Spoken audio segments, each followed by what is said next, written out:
Hi, witches. I want to talk about ecstatic witchcraft today, which is the main form of witchcraft that I like to practice. And I'm going to start with a little poem to ground us into the moment. It's titled On How to Conjure the Mystery.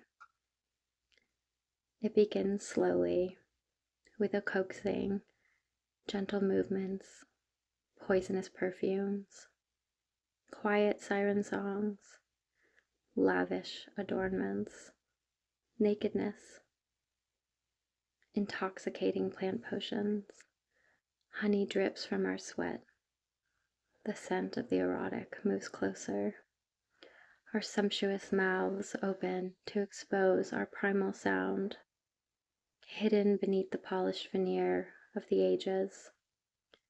But our body remembers, our skin knows the taste of this divine ecstasy. Dance deeper into the labyrinths of pleasure. Cry out for what has been lost, unjustly bound to discordant rhythms of time's passing.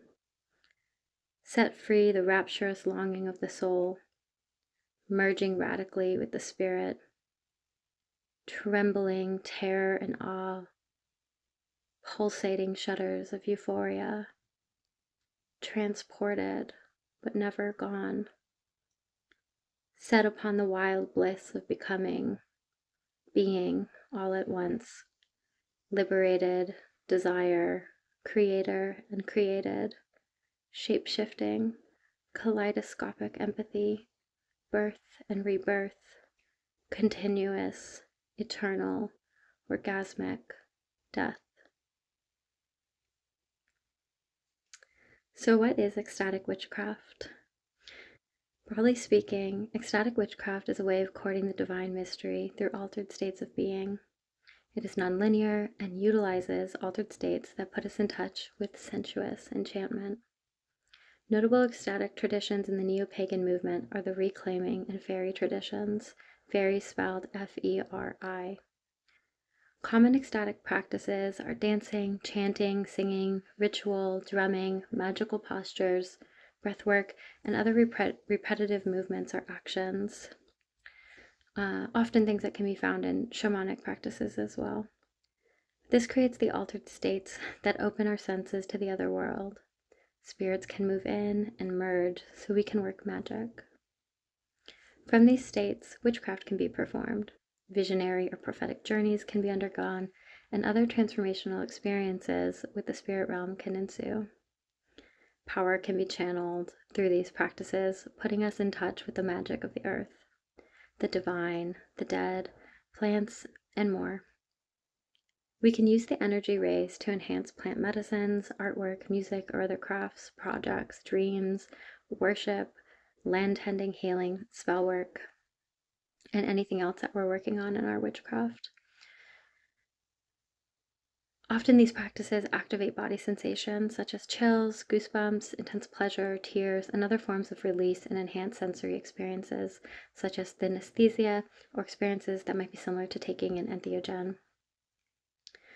Some signs we are in an ecstatic state are if the thinking mind is quieted and the ineffable mystery has taken over. Space will feel as if it has shifted, and time morphs into the eternal. Memories are harder to cement, and tracking the steps of a ritual, for example, can become more challenging. A feeling of loss of a distinct self can be present, along with an acute awareness of our being as interconnected with everything around us. While there can be a longing to stay in the blissful embrace of the mysteries, there's also a knowing that while we are in our human bodies, these states are temporary, and we will come down from them eventually. Witches who have honed their craft can slip into these states at will and have easier access to the intense feelings of pleasure, awe, wonder, and communion with the natural world, spirits, and the divine. Hard to convey with words and intellect, ecstatic, erotic, and mystical inspiration and experiences from the other world are often depicted in art, poetry, music, and other creations. Ecstatic witchcraft encourages witches encourages us as witches to tap into our Venusian impulse to follow our desire, the longings of our bodies, and seek joyful union with spirits, gods, plants, and nature. We have the ability to be bewitched and awaken a potential for mystical sensory experiences.